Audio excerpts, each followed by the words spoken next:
Do you believe in the Alexandria runestone, that the stone that was found out in the field that makes us believe that possibly real Vikings came to Minnesota? Do you believe in it, or is it a hoax, John? What do you think?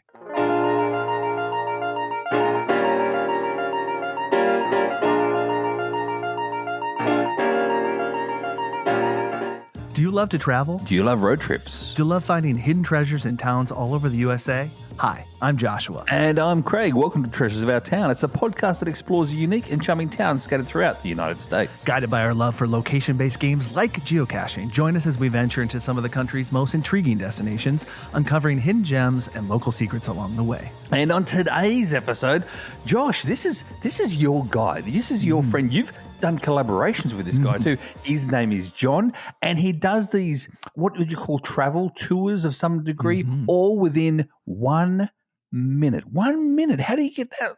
We're going to ask him actually exactly how he gets all that information down to a minute. But anyway, that's who's on today's show. Thank you, Josh. I'm very excited. He's a great guy. He's a fellow Minnesotan. But get this, Craig, he is also, for you, a fellow Australian. What? How's he a fellow Australian? He has dual citizenship. His wife is Australian, and he went through the whole process, and he is also an Australian. So he's going to understand me when I ask him questions. This is good. I hope so. Yeah, I believe his partner is an Aussie. So yeah, he's gonna connect just great with you, I'm sure. Absolutely. I'm going to ask her some hard-hitting questions if that's the case then as well, like where is she from and hear her accent, whereabouts it is. So that'll be cool. Yes. That'll be cool, mate. Absolutely. First of all, Craig, I want to say to you, Happy New Year. Happy New Year to you too, Josh. Happy New Year. It's 2025. And not only that, Craig, but this is our 50th, 50 episode. It is too. 50 episodes. 50 episodes. That's a lot of talking back and forward, Josh. I know. That's a lot of time spent together. Like each episode is like roughly an hour. So that's 50 hours. That's a strong work week together. Not for Australians. That's a work week and a half in Australia, just to let you know. Because our work week isn't. We maximum in Australia 40-hour work weeks. 40 hours. Oh wow! What do you guys got more hours here? Do you in the US? Oh yeah, we work hard here in the USA. Well, I wouldn't say hard. You work, but not. I don't know if it's hard or not. But anyway, mate. Yes, congratulations, 50 episodes. What's your takeaway on the 50? Because I mean, let's be honest. If they've been listening to us since the start, everyone knows that Josh really wasn't too keen on getting a podcast together, but now you've got a podcast. Now you've got a microphone in your face, and every 2 weeks I pull you aside and take you in just in a little podcasting world. Mate, how have you embraced the podcasting aspect, mate? Yeah, I was hesitant, yes, but I do enjoy it. If anything, just to spend some quality time, some QT with my good friend, Craig. Oh, see my show, mate. Aussie geocacher. The bromance lives on. Exactly. No, I've really been enjoying it. I think the biggest thing is, I've said this before, I'm so used to short form content. I've been doing that for over 13 years. So to have a platform where I can unpack more thoughts that I just never have time on the YouTube platform in the short form content, and now even shorter form content with TikTok and Instagram Reels and all that stuff. So it is really nice to be able to talk a little bit more. This has become a little bit for me, a little bit of like behind the scenes of trips that we've been a part of, or geocaches I found, or experiences that I've had, or places that geocaching has guided us. How about you? I mean, you are now in officially at this date 3. Is it 3 podcasts right now? 3 podcasts, and I got a finger in another one as well that I'm not actually featured on. But yes, 3 podcasts now, including this one, mate. I'm just finding it easier and easier and easier, to be honest with you, which is a good thing as well. But I will say this, Josh, and that is with our podcast, this one here, Treasures of Our Town, I do, like you, I do like to, think about the things that we've done, the times we've spent together, the places we've been, and talk it through. But at the same time, it's like us reminiscing, but at the same time, I like to sort of push the video styles that you've done as well to sort of, so people can actually get the visual and then listen to us and get the backstory, as you said, the BTS of that of that trip away that we did. Things like Alabama always sticks out to me, mate. That was a great trip. You know what I mean? Things like that too. Sure. So, and then to have like our last episode where we literally reminisce about the entire year and go over what happened. That was a lot of fun. And if you haven't listened to it, go back and listen to it. But what I liked as well is that in some cases I was like, oh, hang on, what was that show about? So I went back myself and listened to those episodes that I was like a bit fuzzy with too. So yeah, really, really cool. Really cool. So hearing that, you're not burnt out on podcasts. You're in the flow. I am absolutely in the flow. I've got things down now. Now, if people, I've had asked me as well in regards to the editing of the process of what we do. Let you know now, Josh. You and I both know it's very minimal, extremely. Unless Goliath starts barking, or unless the kids walk in on you, or something like that, we don't really edit at all. There's no editing at all. What you hear is you and I talking and discussing, and the same with my other podcasts as well. There's no edit at all. So that's great. That speaks to a lot about how we've grown. I think, at least I'll speak for myself. I've grown. Because this is a completely different medium, especially it's a little bit more unfiltered because you're right. There's not as much editing. No, what you hear is what you get. Exactly. So yeah, that's a little bit different, but I've really been enjoying it. So happy 50 episodes. Hopefully we'll have 50 more. Absolutely. But Craig, we've got to get to our delays and upgrades. That's right. Jeez, I almost forgot. Well, do you want to start or do you want me to start, Josh? I want you to start. Okay. Well, I'm going to start with my delay and then build up to the upgrade from there. The delay is going to be very quick because we don't normally talk about this, but the delay for me is that New Jersey's getting cold, Josh, because we don't talk about the weather, but New Jersey is getting icy cold, Josh. Like I'm talking about whereby, snow and rain and sleet, and it is icy cold. So I don't know what's going on there, but that's my delay. The only main thing that means is that I have to take more hot baths now. That's all. So that's a plus. Is that your upgrade? Well, that could be the upgrade, but no, that's not my upgrade. Kind of, but not really. I wonder for the holiday season, did somebody give you the gift of a portable hot tub? Or did you gift yourself? I wish that would be gold. No, my upgrade does relate to the van. I got new bug screens for the van, for the slide out door and the rear door as well. Mostly for the summer months, obviously with the bugs. But I did get as well a dedicated heater / air conditioner. So it's like a dual air conditioner and heater for the van, so it runs separately to the van itself. So when the van is not running and parked up, I can still have the heat on, or I can have the air conditioning on, depending on the weather itself. So yes, and a new video of that will be coming out shortly too, when I actually get it all set up and show everyone what it actually is, how it works. Bug screen video. Exciting. What about you, mate? What about you? Greg, I don't want to have to up you. That's okay. But you talked about being cold in New Jersey, but everybody knows that I'm from Minnesota. It is cold here. Winter has fully set in. This is kind of a good thing to some people. I don't really care about it, but we did have a white Christmas, which we did not have last year. So it is pretty. It is cozy. I'm snuggling up on the couch with my best friend Goliath, sipping some eggnog. So it's kind of a plus and minus. And here's the thing. Over the last several weeks, I've had, get this, 13 days off from my day job. 13. What? like 2 weeks. Like all Wow. the holidays, the office here has been closed for my work at strategic times, and I just took off all the little in-between dates. And so then I get a long stretch of holidays. Have you ever watched those TikTok videos where they're like, here's how you maximize your PTO for 2025? And it's like you use like officially like 10 days, but it actually equals up to like 53 days. Yeah, exactly. you totally like game the system. Wow. Yeah, that's right. You take the like 2 days off in between if it's 2 long weekends, and you take the 2 days off in the middle.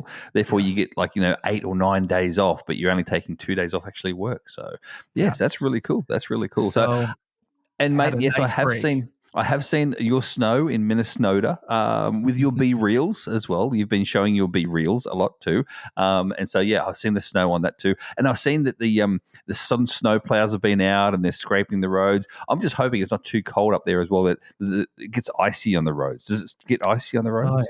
Oh yeah. But if you live here, you know how to handle it. And also we have the infrastructure. Salt. Yes. Plows. I mean, it's a thing. It's all in place. We Minnesota drivers, we know how to handle it, and also our cities are fully equipped to handle it. So nothing. I mean, we got like 5-6 inches of snow last night, and it didn't schools didn't close. It's just carry on. Yeah, carry on. Exactly. Yeah. All right, mate. If that's your delay, then what's your upgrade? If that's the case. Well, that was my upgrade. Is that I got 12 days. Oh, of course. Of break. I'm refreshed. I'm ready for 2025. Yes. So that's great. What plans do you think you have in 2025? If people want to come and see you, Josh, for instance, around the trips around the US, where can they think you may be this year? Just hints and tips. Yeah. Well, 2 things I know for sure. Yes. Texas Challenge. Of course. Yes. Which is in the Ides of March. Exactly. Mid-March. So both you and I are going to be at Texas Challenge in Floresville, Texas, which is just outside of San Antonio. So I'm really excited to get down there in March. And then also we got the granddaddy of them all. Yes. We've got Geo Woodstock 21, where again, you and I will be there. Yep. And we've got an incredible Airbnb all ready, squared to go. And we're going to be live on stage. So that's happening for sure. And, okay, are you ready? Are you ready for some manifestation? Yes. I'm manifesting that you and I will be at sea, somewhere warm at sea with possibly other like-minded people. At sea, in hot tubs, finding geocaches, Cappy Munzeys in foreign lands. Yes. I'm putting it out in the universe that might happen, although it might be just the planning of it. But still, either way, it's going to start this year in 2025. It's going to start, whether it be the planning or the actual trip itself. And we've got to have her on the show as well, Josh, from Geocaching Adventures, LLC. Needs to be on the show too. And she's going to be coming on the show very, very soon to get things started and get the ball rolling and get the numbers rolling in as well, Josh. So that's it. That's it. All right. Did you want to lead into John? Yes. Is John here? John is here. I want to introduce my friend, fellow Minnesotan. And you will see soon here, he is from somewhere else as well, as we stated. Fellow Australian. Oh my gosh, this is so perfect. We have so much in common with him already. He's a traveler. He's a YouTuber. He's a content creator. Please welcome to the show, John O'Sullivan from 1Minutetours. John, how are you doing? It is so good to see you and to hear your voice. How are you? I'm doing great. Thank you so much for having me. Yes. Are you staying warm in our lovely state here? Trying to. It's actually been beautiful with the snow. It's been, not making it as cold as it was a few weeks ago. I was just saying that last year we had a brown Christmas, and we had, I'm going to say had, because when this is published, Christmas will be over. We had a white Christmas, and that was just lovely. I've got a fun fact for you. Because we had a brown Christmas last year, it's been an unprecedented mouse season in Minnesota. I just talked to an exterminator that I know who said they have skyscrapers with mice in them that have never been in there before. Because Wow. when you have cold temperatures, that's what kills off like half the population, and they didn't have it last. So we're teeming with mice. Oh Wow. my gosh, that's kind of freaky. Have you ever seen the movie Willard? Isn't it Willard that has like the mice? Yeah. That's fascinating. Well, I bet you the eagles and the birds and the hawks are happy for that fact. Yeah. Yeah, exactly. But I knew you, John, you're full of fun facts, especially as you share 1 minute tours in Minnesota and beyond. I saw that you had like Chicago week and you had New York week. But let's just first get grounded in your history, because this is a travel podcast and I'm really excited to, for the first time, this is our 50th episode, by the way, John. Hey. For the first time, we have a real live tour guide that we're chatting with. So tell us a little bit about your history as a professional tour guide. Yeah, sure. So I started my adult life after college in the global financial crisis, which I think a lot of us can relate to from my generation. So I couldn't hold down a job for the first year of my career. I lost 2 jobs. So I went overseas for 1 year just to, do a little gap year, journey of self-discovery maybe. And then 12 years passed. So I went overseas and I met 2 women who changed my life. The first was a tour guide who told me about this amazing job where I got to stand in front of a bus and give tours of drunk Aussies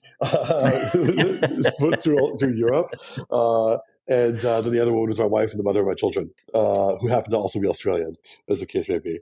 So I've been a tour guide for better part of 12 years now.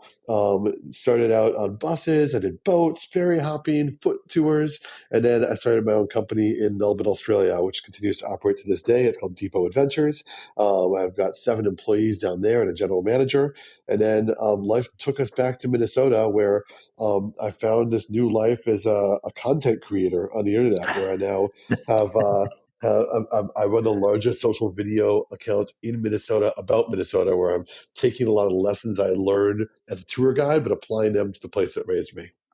Wow. Congratulations. I will say, yes, well done, mate. Well done. I will say too that when I go on tour, because I've recently been to the UK as well, and I did a tour all through London itself, and there was I really remember quite vividly. There was what do you call it? A ferry tour across, and this guy got on. And at first, you thought, he's just one of the workers there because he was pulling the reins and pulling the ropes in and stuff as well. But then he got up and he said, "Look, I'm not really a tour guide." That's how he started. But he definitely was, because he was pulling out these facts left, right, and center. He was humorous. He was funny, made us laugh. Really, you learn a lot from a tour guide. And so my addiction to tour guides is this, and that is, if you're doing something and you're just going around, driving around a city and you've got nothing to tell you what's happening or what's going on, you don't know much and you don't learn much. But the tour guide, for me, is what makes that visit to the city, and what makes it, you don't only learn stuff, but it's also humorous as well. So tell me, in regards to you, because I've seen some of your stuff as well, you're extremely humorous when you do these content creations on your 1 minute tours. Where did that come from with you? Is that natural for you, or what's going on there with your humor? I mean, I had a formal training. So I worked for a company called Bus About. They were like a sister company to Kentucky. That's the drunk Australians. That's the one. Before. So over there, they put us through a 6-week intensive training course. It was like a boot camp where they drove us all through Europe and made us stay awake all day and into the night and talk. Like literally, I'd be on a bus and they'd say, "Marty, tell us about Czech cuisine. John, get up there and give us an Italian history lesson. Amelia, Wow. Spanish language." And that's just how I operated. For 6 weeks, we drove through Europe and learned this stuff. So that was the formal training, but that was not the part that made me good at my job. It was an essential component, but I often say, like, most people can get to like 90% of where a tour guide needs to be, but that last 10% is what makes a good tour guide, which is being able to relate to people and realizing that like the facts don't matter. Like they are something that you can give to people. That's not what they're paying for. They're paying for connection. They're paying for authenticity, and a little bit they're paying for interpretation. A lot of times you can feel sheepish about having an opinion about a place that you go to, but then you have a tour guide be like, I don't really like what they did here with Big Ben. It's not really that great. And here's why. And like a little bit of that permission structure for someone to say something provocative for you to be like, no, I like this. And then you're having a dialogue and a discussion, which is, a much more like, I don't know, a long-lasting impression of a city. I think that like when I go on those like pre-recorded tours and it's just like this was built this year by this person, it just completely misses the point of exploring a place. To explore a place is to commune with it. It's interactive. It's a discussion with you and the place that you're going to and the people in that place. That's very true. And to this day, I still remember the parts. What I remember is not just the facts, but as you just said, it's the connection to it. So one of the guys, he even said he said about the place, the oldest pub along the River Thames itself, and then he talks about the oldest pub, and he says about how he goes in there, every Friday night, and then he walks out every Saturday morning. So he really does personalize it too, and I remember that because it was humorous and that sort of stuff. But your humor though, it's got to be off the cuff. You're very much off the cuff sort of guy, and so you improv, or what happens with that? Not really. No, I mean, I would like to. I'd like to be the kind of person I'm comfortable on a stage in front of people. I'm just not, I don't know that I'm funny. I think I'm just like able to listen and respond. Like I did theater in college and in high school and stuff, and I did improv classes there. But that's not really where it comes from. It's more the listening. I think a lot of times even very experienced tour guides can get on their rails, right? On the rails of like, this is the train going in this direction, and then this thing, and this is the oldest pub, and this is the place where this happened. And actually, it's got to be, I was at this pub last night, and Brad was a bartender, and you got to know about Brad. He knows, it's showing, the tour guide showing a deep familiarity and lived experience in a place. Like I always tell my tour guides when I'm training them in, like, it doesn't matter if you tell them that Melbourne started in 1835, although that is true. What matters is that you tell them about Sophia, the barista at this cafe that you have to go see and ask her about the whatever. Like, it's those human connections are what people are looking for. And if you just end up doing stuff about history, it's like nobody cares, right? Exactly. Yeah, that makes a lot of sense. This idea of bringing humanity to the place that you're visiting, because this podcast is about particularly how location-based games, like John, geocaching, stuff like that. Essentially, we say geocaching is our tour guide, but there's only so much information that a geocache can give you about a location. And so I guess other than bringing that humanity, if somebody's thinking about like, I want to visit a new city or a new area, why should they consider, what are some other reasons they should consider hiring a tour guide or joining a tour? I think ultimately it's a matter of just making a connection with someone local. So if you have a friend in a town, don't hire a tour guide. Like, you don't need to. I'm not here to try to win over people on my profession, but a lot of times you're traveling to a place where you don't know anyone, and it's not a good use of your time to just go on this hop on, hop off sightseeing bus. It's like you want to talk to the person who has a perspective. Actually, an example of this, Josh, like you and I went out and filmed some content for our channels a while back now, like a year or two ago. And when I think of that day that we had out, you know what I think about is I think about that we went to a sculpture garden, and there was a woman who was like an artist in residence who told us how she had come from another place and she was staying there. And then we went to a state park and we had a cranky park ranger that we were trying to ask questions about. Like those things pop out in my head so much more than the actual places themselves, because that's how humans are. We're social creatures. Right. I love that. Yeah, you're right. Those are the moments that we remember. We remember the people and the experiences, not always just like the facts. That is a really great point. I'm going to have to, Josh, yes, go ahead. I'm going to have to go back now. You realize this. John's brought it up. I'm going to have to go back now 12 months ago on my TikToks and actually have a look and search for this day that you guys went out together itself as well. It was a lovely date. I got a little bit of floats and everything. Oh wow! I do remember. I learned about Josh's his knee joints and the strength of them because of that little pose that you do where you squat and you put your fingers. Oh yes. Yep. Oh my God! You have the sprightliness of a young man. My orthopedic guy told me I should not be doing 80 of those in one day. He's like, that's too much. That's actually a true story, because I've had some knee problems. He's like, how often do you do that? A lot. That makes sense. This all checks out. Yes. Let's transition to how you have brought the tours to this idea, which I think is just an incredible, fantastic idea of bringing 1-minute tours to TikTok and to Reels and now to YouTube. What inspired you to start creating these 1-minute tours? Because I know, John, you still do walking tours. You still do that in person, but what inspired you to this idea of this 1-minute tour? It was a little pandemic. That changed it all. Yes. The pandemic started, and I had a company that had a staff, and we did walking tours, right? How the hell are we supposed to survive a pandemic? And so actually, this is a part of the story I don't often tell, but Jeff Bezos was my savior, because Amazon was testing out a new product called Amazon Explore, and they were looking for tour operators to help out with it. The idea was that it would be real-time live virtual tours from around the world. So from the comfort of your home, you could click a button and be in Tokyo, and you have an actual tour guide holding a gimbal, which is a device that stabilizes a phone, with a headset on, and you'd be walking through Tokyo. And if you wanted to go into a shop along the way, you could tell this tour guide, because it's just a private tour, you could say, hey, can we go in that shop? And they'd bring you in there, and then you could click the screen, and it would say, can I see that? And then a person would pick it up, like, do you want to buy that? And then they'd ship it over to you. What? So what? Yeah. So it was this novel concept they had. And so in Melbourne, which is where I was living at the time, one of the most locked down cities in the world, outside of China, I was living there, but allowed to leave my house on a special work permit to hold a camera and walk through the barren streets of the city. And Wow. and all of it was like, I mean, my company made hundreds of thousands of dollars off Amazon on doing these tours. And it was not profitable revenue, but it was enough to kind of sustain.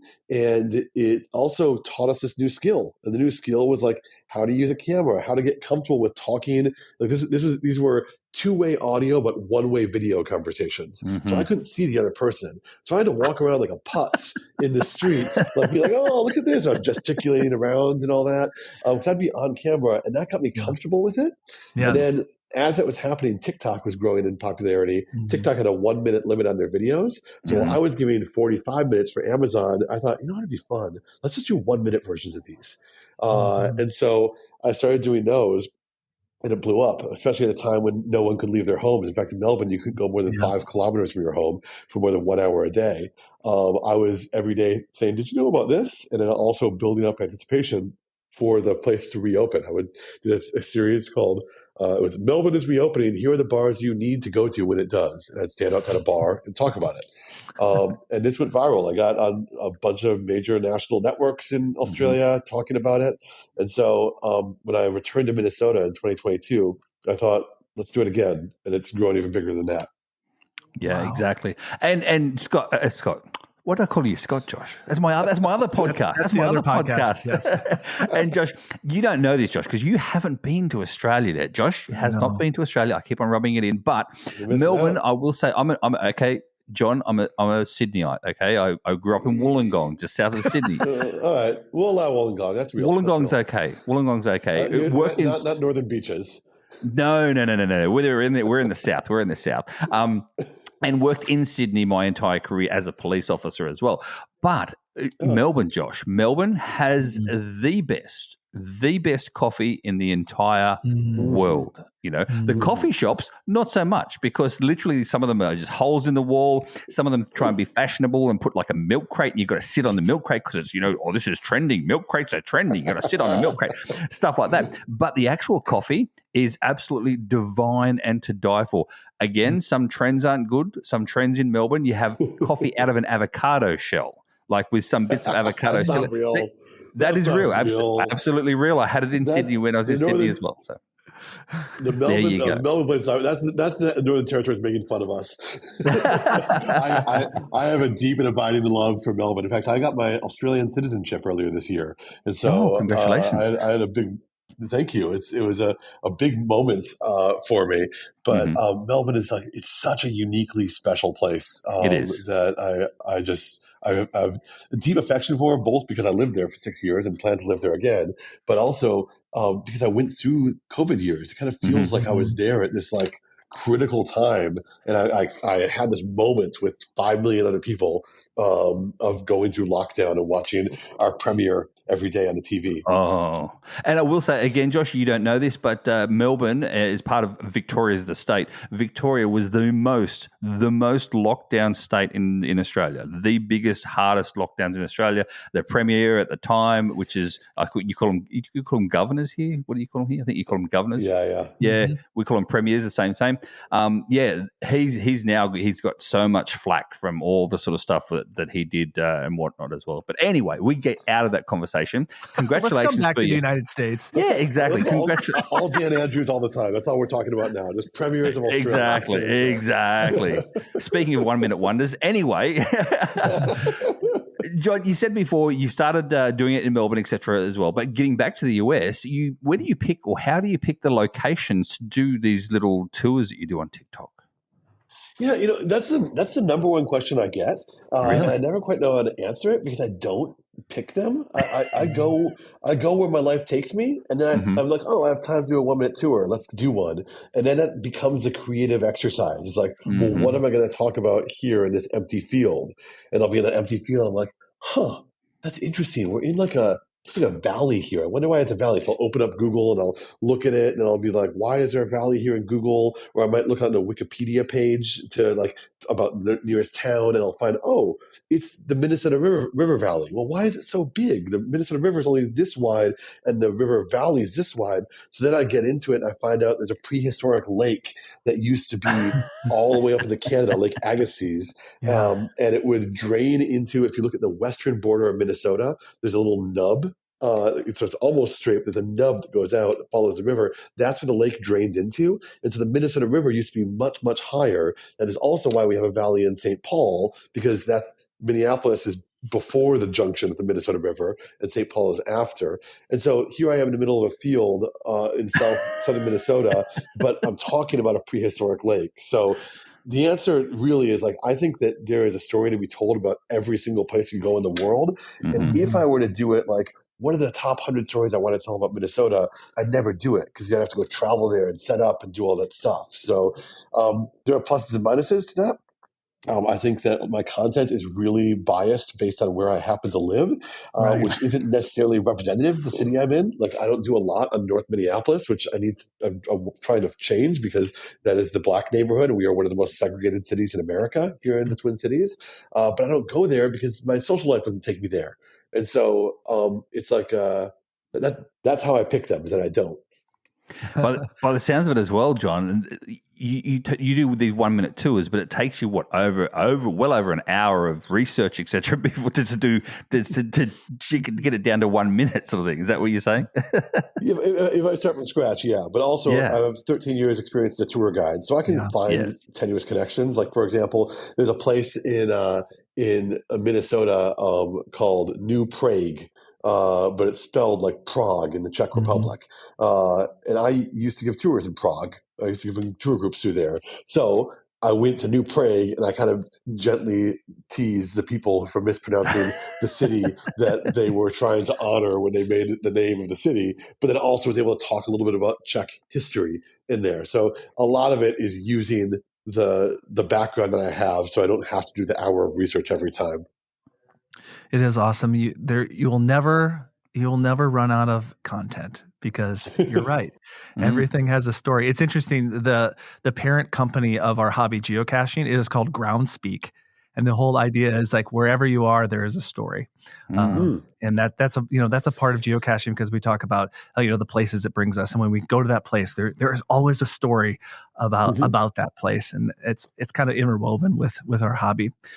So can I say something about that for a sec? Actually, yeah, for sure. There's a thing that Minnesotans do, which is and I think Australians as well, is that we go to Europe and then we say, "Oh my gosh, it's so good to be in a place with history." real history and real Yes, culture, right, right? right. Because like our history is like the 1820s and their history is the 800s, right?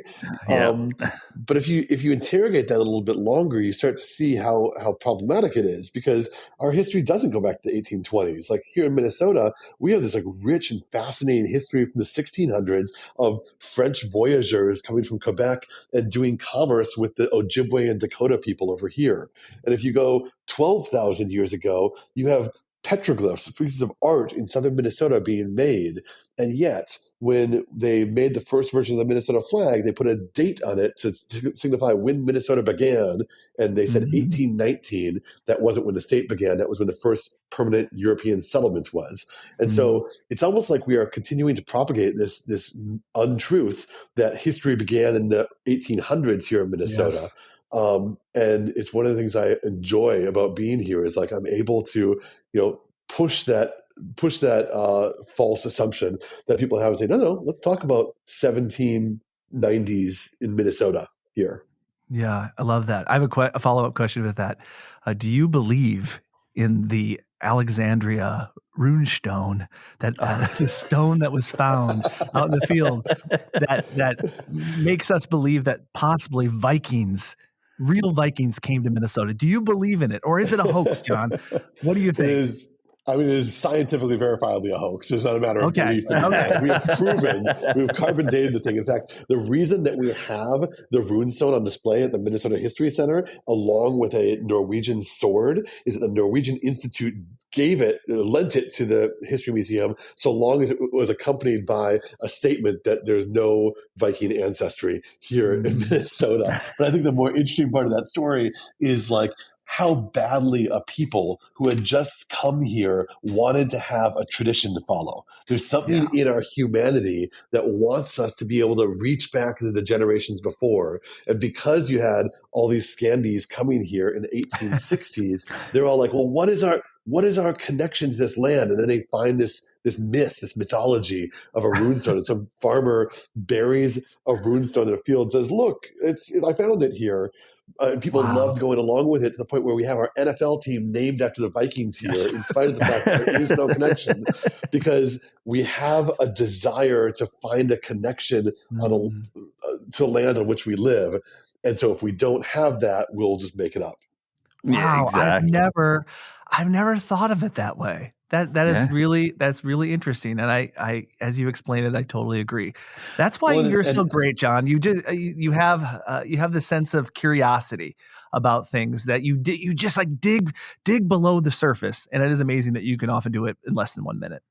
Well, you've got me going now, because now I want to keep going. Now it's like, so here's the thing, right? So we want to make a connection, so we make one up, but there's an issue with that, because there is an amazing connection here. Like the Dakota tradition is fascinating. And if we go back to like humans coming over from Russia and facing impossible odds and having commerce, the native tribes of this land had commerce with people in California. We have found seashells from the coast of California here in Minnesota because the indigenous peoples were trading with one another. Wow.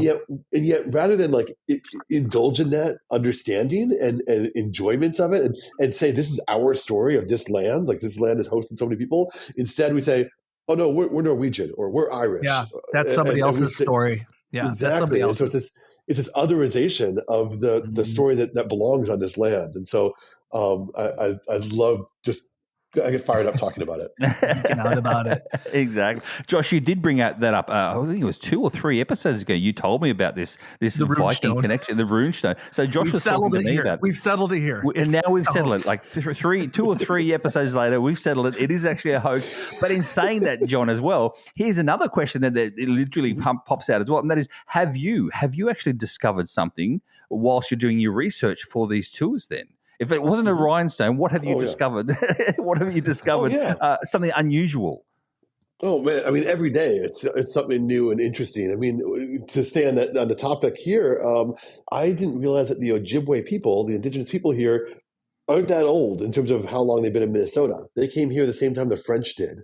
And so there are 2 different groups of people in Minnesota, indigenous people, the Dakota and the Ojibwe people. The Ojibwe came from the East Coast in what is now New York, and they came around the Great Lakes at the same time as French Canadians were coming down, the voyageurs, and they were trading ideas with each other. And so like the voyageurs famously came on canoes, but those canoes were part of the Ojibwe tradition. And they both arrived here about 500 years ago compared to the Dakota. And I think a lot of what we think of the rest of the indigenous tradition of being, thousands or tens of thousands of years old. The Ojibwe are, relatively new inhabitants of this land.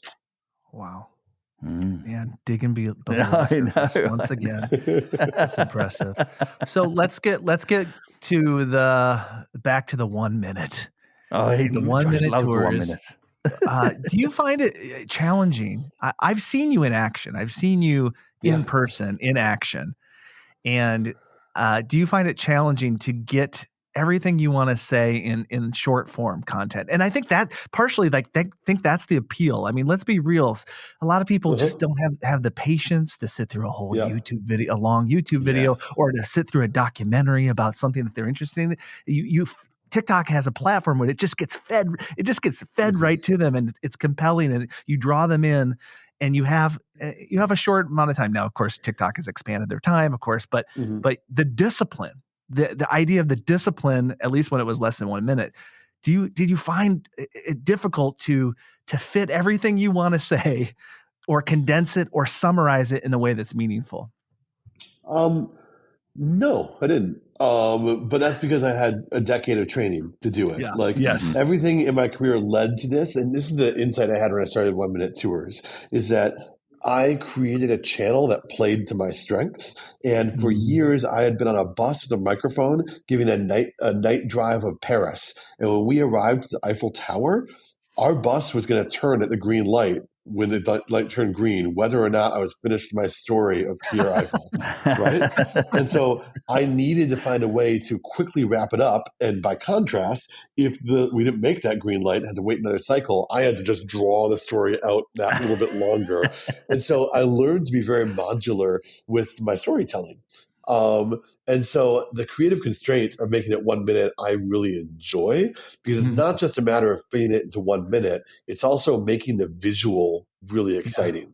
Yeah. So I think a lot of times on social video, I think about what is my moat? What are the ways in which I am different than other people on there? And a lot of people on social video are in the aesthetic that we are in right now as we record this podcast, like microphones in the faces, dark room, like that's it. And so I make a note, like every video I do is on location in a place, because a lot of people are not comfortable filming themselves in public. Yeah. I got over that because I used to give tours in Trafalgar Square, and I told the story of Admiral Nelson fighting the Battle of Trafalgar. I'd be standing up by the lions in Trafalgar Square, and there are tourists everywhere. What the hell is this guy doing shouting in front of 40 people? But I got comfortable with it. And so, I think the lesson I learned is like, 1 Minute Tours didn't come fully formed. 1 Minute Tours was a creation of what my unique skill set was. That's my advice for other creators as well, is like, find what your version of that is. What is this thing that you are uniquely good at? Yeah. And I agree. One of the things that is so compelling, and I encourage everybody that's listening to check out John's stuff. But the 1 minute tour that just pops in my mind when it comes to you, for some reason, this is the one that stuck, is your state fair, one of your state fair videos, where you started the video in the kitchen, and you walked all the way through the kitchen, and then you walked all the way through the dining area, and then all of a sudden you were outside, and then you were out in the outside the whole diner. And you're talking the whole time, and there's people and there's action around you. There was just something so compelling. You're right. Like a talking head isn't particularly compelling, but when you have the location moving around you as you're talking about it, it was just really cool. And I noticed that with a lot of your content, you're moving through, and you don't care what people think. That's very clear. Well, this is also something that's changed. The creative process has changed as I've gotten to be known here. That's Hamlin Church Dining Hall you're talking about, the oldest dining hall at the Minnesota State Fair. And the reason that happened is that a teenager recognized me. She's like, "Oh my God, the TikTok guy, would you come in here?" And at this point, like I'm the largest social video account in Minnesota about Minnesota. My channel gets more views than the evening news. And so I get stopped in the street every day when I go out. And I've learned to play that to my advantage, because if someone stops me in the street, just yesterday it happened, and he was an attorney with the Hennepin County District Attorney. And I said, "Hey, can I do a video there?" And so like I will use those invitations and try to get more access to more unexpected places. Yeah. And that's a part of it too, is like, you're not in your living room talking about this stuff. You're out there with the people, and it allows you to connect with other human beings and inspire even new content. So well done. I really enjoy that. And I think, John, as well, I will say this, and that is you've inspired even people like myself and Josh as well when we do videos, and we've been doing for quite some time together now. But Josh loves a walk and talk now. Like in the beginning, Josh is always, no, I stand here, I center myself and whatever. But now he loves a walk and talk, which is yes and no for me, because I'm always walking backwards. I've got to make sure I keep him in frame. I've got to make sure it's steady because I'm his, that's the thing too. So I know how different it is that way. But when it comes to, though, your content, and I've seen a lot of your content as well, your content isn't just about the educational side of things as well. You can't have an education content, I'll be honest, on TikTok. It's got to be funny, or it's got to be humorous, or it's got to be entertainment as well. So how do you balance the entertainment side of the 1 Minute Tours compared to actually giving decent information as well at the same time? Yeah, it's a prescient question right now, because I'm in the middle of we're developing a television show right now. We're raising funds from our community for it, and as a result, I'm trying all these new content styles on. And one of the things that I've been made aware of by the production company is like I can't appear one dimensional on those things, because it is a quick hit of history, and I have some humor in there. But I did a video today that got posted about it's so stupid. Which of the Great Lakes looks most like a part of the male anatomy? and there's nothing historical about it. It's me just being silly. And when I thought it was just me being me, because that's just me. But when I showed it to other people, they're like, "Oh, I wouldn't post that." And I'm like, "Why not?" Like, well, people will get turned off, but just by the content, and your content's informational. And it was a surprise for me, because I think that I'm being myself in all my videos, but really I'm like snapping into informational mode. And so when I went a bit blue, and I went a bit off color, that people are like, "Ooh, that makes me feel uncomfortable." And so we posted it in spite of itself. I haven't looked at the results yet today. I'll look after this call, I'm sure, after this podcast. But it was interesting to be like, I appreciate you saying I had some humor, but I think that people don't get to see the side of me that's, just talking like we're talking right now that often. Right. So let's talk a little bit about the big step you took. I know when we hung out that day, we were talking about like I contemplate, what am I going to do with this TikTok? What am I going to do with YouTube? I still have a day job. At that time, you had a different day job, and fairly recently, you've taken the leap into becoming a full-time content creator. Yeah. What have you been learning about it? You also now have a team of people. What made you take that leap, and you're like, I'm going to go for it, and how is it going? I'm not made for the corporate world. I worked for the corporate job for 2 years. It was my first grown-up job, and it was fine. But like, I really enjoy business ownership. I like being fully responsible for something. I like having a team and being able to set the direction. And so it's been really great for me to do this, to be back in the helm at owning a business over here. I couldn't do it though until it worked financially. And so, with the size of audience I had people reaching out to me all the time saying, can you come profile our business? We'll give you a few $100 for it. And it was never worth it. Like, just the gas money of driving out there, talking to them, posting it. They wouldn't be happy with it. When I wanted to have me have 3 meetings in the marketing department before to figure out what their strategy was going to be. It just, even at $300 or $400, which is, was real money, it just felt like, I don't know that's worth it. So I had one organization call me last January and say, can you do this big campaign for our event? And I just threw out what I thought was a ridiculous number. I said, yeah, I mean, sure, I can do it for, I think I said $5,000. And I said, okay, good. That's within reason. Yes. I was like, oh my God. And so I did it a couple more times, and it kept happening. And then I came to realize, like, if I just talk about this with the seriousness that another media organization would talk about the Star Tribune or WCCO or the other, that's a local CBS affiliate here, then maybe I can start charging those rates. And so that's what I've done. We our average, like, order value for our videos right now is like between $5,000 and $20,000, which sure sounds like a heck of a lot of money and sounds like I'm rolling in it, but it's not when you have 6 staff, because it takes that many people to support it. Mm-hmm. I have a sales manager, I have an office manager, I have 4 social media coordinators, and then I have myself making the videos, and all those people draw a salary.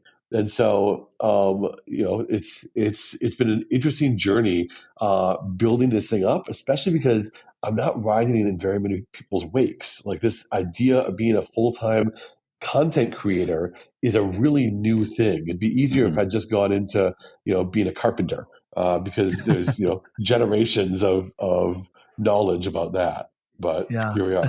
Especially newer in, the what we call the flyover country where you and I live, John. I think you even referenced that out when you were in New York. You're like, I'm in Times Square. Look at there's oodles of content creators around me. But Right. In Minnesota, it's a little bit different.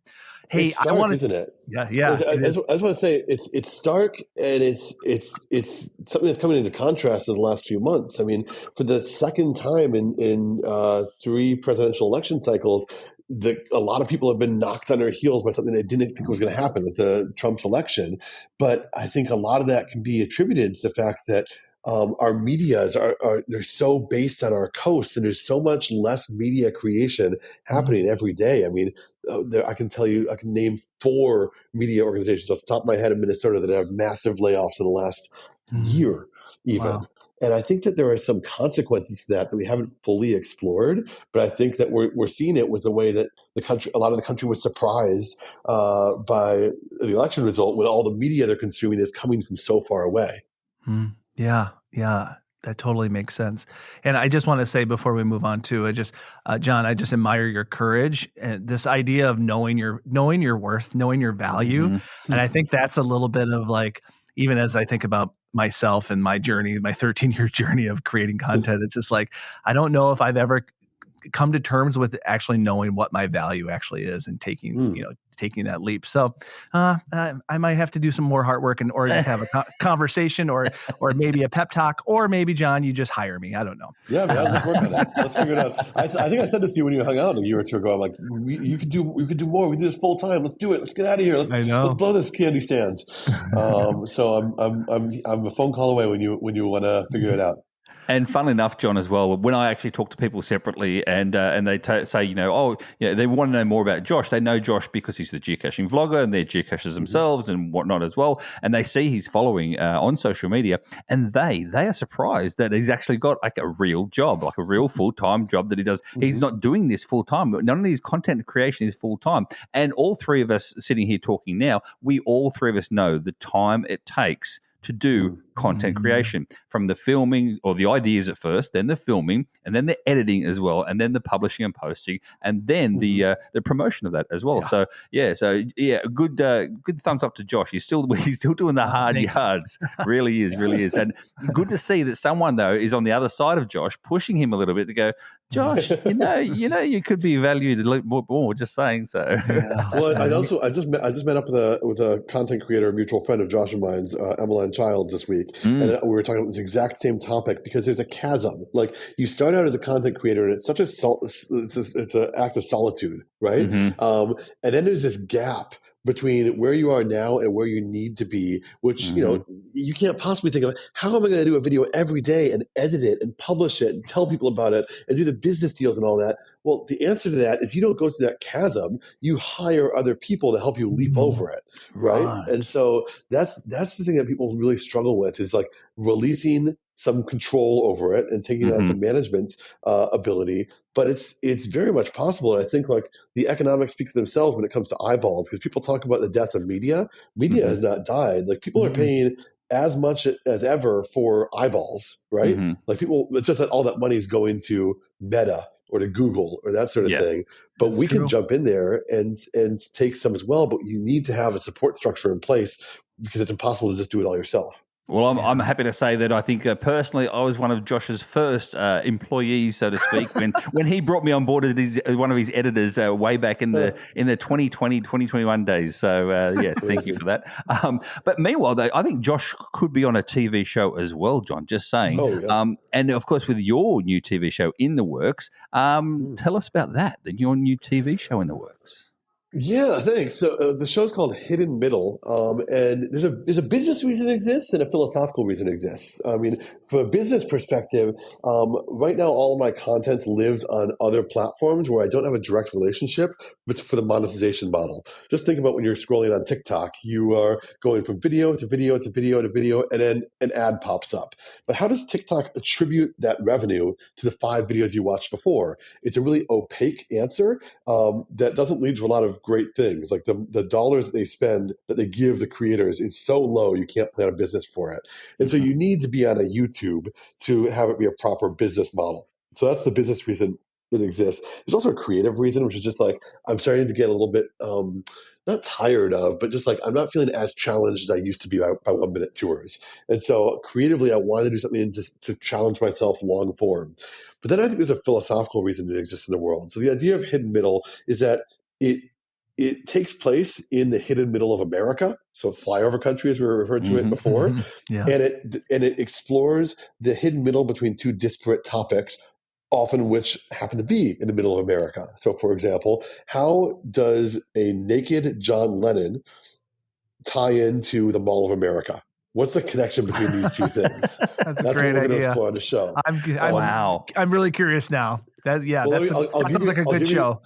I'll give you the deeper pitch of it, which is that it's the Beatlemania comes to America, and they're going everywhere. Eventually, they make their way to the Midwest, and they play one time in the Twin Cities. And where do they play? At Met Stadium in Bloomington, Minnesota. Met Stadium is where the Twins and the Vikings play. And being a Scandinavian peoples, what do they have in the locker rooms? A sauna. And the Beatles, at a press conference, talk about using the first sauna they've ever used here in the Twin Cities. And then they go on, and then Met Stadium goes on as well. It gets torn down for the Metrodome, which is built later, and now we have U.S. Bank Stadium and Target Field, the place of the Metrodome. But do you know what was built on that land? Was the largest mall in the world at the time it was built, the Mall of America. And you can go to the main theme park in the middle, the indoor theme park in the mall, and see where home plate was. Well, using that, we're going to figure out from the original blueprints of Met Stadium where the sauna was, so we can go stand next to the roller coaster and be like, nude John Lennon was right here. But also, in telling the story between how these 2 things are connected, we'll also tell the story of how consumerism has shaped our country, right? Beatlemania leads to Ticketmaster of today, in the same way that like shopping malls were something that changed mom and pop shops, but those are now gone because of Amazon. And so there's a few different levels that we'll be able to tell the story on. It's something that will need some more time, like about 20 minutes or so is how long we're planning the episodes for. But we really want this thing to be supported by the same community that's propped up 1 minute tours. Like I've shown that this economic model can work for Minnesota, and I want to be able to prove it again with a TV show. So we have a Kickstarter we're doing, a crowdfunding campaign, and we're trying to raise $60,000 to produce our first 6 episodes of this show from our audience. And so that just launched just this week, and it's been a really exciting experience. And of course, as well, all these links as well will be in the show notes too, by the way. But before we move on, Josh, I've just got to say this, and that is, see, I was listening to John talk then, and he was talking about the Mall of America, and I've been to the Mall of America, and then he was talking you there. But he was talking about the home plate. Now, I remember standing on the home plate and knowing about the home plate. Why? Not just because of you, Josh, because an Adventure Lab is also in regards to that. So the Adventure Lab took me around and did me my little tour as well. So this adventure, which is like geocaching, John. Okay. It's a part of geocaching. It's these adventures. Oh, wait, I did that. Josh showed me how to do that. I had that on my phone. Yeah, we did that at the sculpture park. Yeah. So just by you now talking about that, John, and talking about the John Lennon, it just builds up my knowledge base even more in regards to different locations. So it's not just geocaching that takes us to places, but also, people like yourself as well. So it sounds really cool. Mate, how else can then people get involved if they want to get involved in regards to this? And you just said there's a link for your Kickstarter? Yeah, just visit hiddenmiddle.com, and that'll take you right now to our Kickstarter and in the future to our show page. We're looking for people to be producers on this thing. So that means like be on our advisory board and help us decide what kind of episodes to make. Maybe even have me come to your home and film a 1-minute tour about your family. But also people can get involved for like $5. Like we just want to be able to show that there's a lot of people who support this idea of Midwestern made media. And that's what we're doing. So hiddenmiddle.com is where they can do it. I've actually got it open right now. So far, John, you've got 63 backers and you've got 28 days to go. So let's get this thing started. Let's get this thing going. So it sounds like really, really cool. That's actually really great because there was 52 when we started this phone call. So we're doing Whoa. We're not doing this live, so it's not us. But anyway. Oh, John, I wish we had more time to chat with you. We need to have you again on some other time, maybe especially when this TV show comes out, which is just really exciting. But John, where other places can people find you if they want to see you? I'll give them 2 URLs, oneminutetours.com and hiddenmiddle.com. Those 2 places will direct you to the socials that you need to go to. So 1 Minute Tours is specifically about Minnesota. It's about our history here, and it's a social video channel across all the platforms from TikTok to YouTube to Facebook. But then Hidden Middle is a TV show that will cover issues nationally and maybe even internationally. We've been talking today about how we can film while I'm in Australia in March and connect that story to the Midwest. Very cool. Very cool. Well, I'm just looking up the sorry, just quickly, Josh. I'm just looking up the websites now. 1minutetours.com. If you don't know how John actually does record, it looks like you do a little gimbal and a phone, mate. That's all you kind of use. So you don't use DJI. Yes. Oh, I love DJI gimbals. Anyway, that's just now you get accepting my sponsorships. DJI, if you're listening. We're trying to get Miller High Life to sponsor us. That's our and Airbnb now as well. And Airbnb, that would be nice. Exactly. All the corporate overlords we can mention. That's right. But Josh, we don't need sponsors. Why don't we need sponsors? Because of our patrons. That's right. But before we end, I tried to lead that in nice. Yeah, so good. I know it was beautiful, but I forgot. I almost forgot something. That Australian accent, that Australian segue was wonderful. I'm not even writing it either, but anyway. But I almost forgot something, Craig, and that is John. He's from Minnesota. He highlights our state. He loves our state. He digs deep. He finds the hidden middle, and you know why he does that? I bet it's because he's proud of his town. And that's a rare thing these days. That's a damn rare thing these days. Go on, Josh. Ask him now. Ask John. Yeah, I know you want to. Do you know what movie that's from, John? He might be a little young for it. Hit me. It's Blades, Fans, and Automobiles. Every single episode of this podcast, I have to get that statement. He's proud of his town somewhere in the episode. Which part of it is it in? It's when they're in Wichita and they're in the cab and the guy takes him the long way in the middle of the night and he looks at John Candy and Steve Martin looks at John Candy. He goes, he's going the wrong way. He goes, well, he's proud of his town. That's a rare thing these days to take him the long way in the middle of the night. Yeah. See, all my quotes from that movie are overshadowed by "those aren't pillows." Exactly. Yeah. Yes, that was probably a scene later, right after that scene. John. Speaking, Josh. Speaking of rare things, I will say that John, thank you very much from myself as well for joining us, and other rare things, and that is our patrons. Some of them can be rare. Wow. If they want to get on Patreon, how can they do it, Josh? Yes. If you've been enjoying this podcast, learning about new people and new things that are happening out in the world, like John from 1 Minute Tours, we would love your support. This is a fully supported podcast. We don't have Airbnb. We don't have Miller High Life. We don't have any of that yet. But right now, this is all listener supported. So if you'd like to support us, consider joining our Patreon at patreon.com/Treasures of Our Town. So how else can people find us, Josh? If they want to reach out to us, if they want to be on the show, if they want other information about the show, how can they reach out to us, mate? Feel free to reach out to us at treasuresofourtownpodcast@gmail.com, or you can follow us on Facebook, Instagram, X, and YouTube. So that's it for our show today. Please subscribe, rate, and review on your favorite podcasting app. And Josh, as always, may your travels always lead you to the most unexpected and amazing hidden gems, even if it's only for 1 minute around the world. See you next time. Thanks so much, John. Thank you, John. Bye-bye.